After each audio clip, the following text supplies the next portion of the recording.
Économiste en compagnie de Lionel Friedfeld ce soir. Bonsoir. Bonsoir Charles. Analyste financier et consultant sur i24 News. Alors, on va d'abord parler du marché automobile avec le constructeur Renault Nissan qui s'est mis en tête de grimper sur le podium des 3 plus gros constructeurs du monde. Alors effectivement, Carlos Ghosn vient d'être réélu à la tête de Renault Nissan, le groupe franco-japonais. Il vient d'être élu pour 4 ans avec 85% des voix du conseil d'administration. Donc c'est un vote plébiscité. Et en fait, Carlos Ghosn, vous pouvez simplement peut-être le découvrir sur ce graphique, il ambitionne et le constructeur numéro 4 au monde et il veut ravir la place à Volkswagen notamment ou à General Motors. On pourra le découvrir puisque aujourd'hui Toyota est le fabricant numéro 1 au monde avec quasiment 10 millions de véhicules. Volkswagen a 9 millions de véhicules et vraiment en compétition avec General Motors. Et Renault Nissan arrive avec 8 millions de véhicules.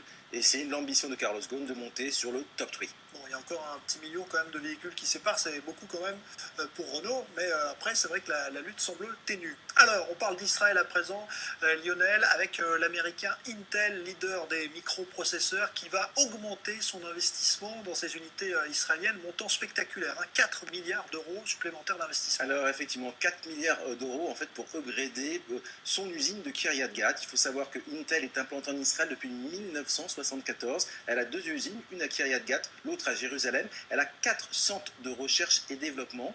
Et en fait, depuis 10 ans, elle a investi plus de 10 milliards de dollars. Israël est un pays clé pour Intel.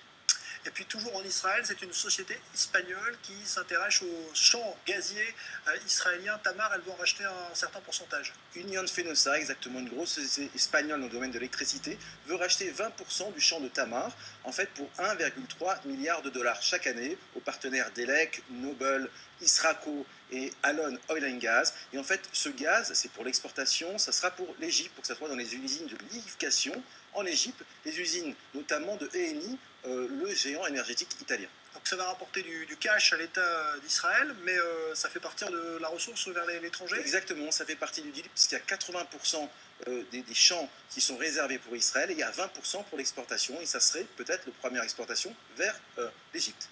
Merci beaucoup Lionel Friedfeld, donc analyste financier et consultant sur i24 News. Le sport tout de suite.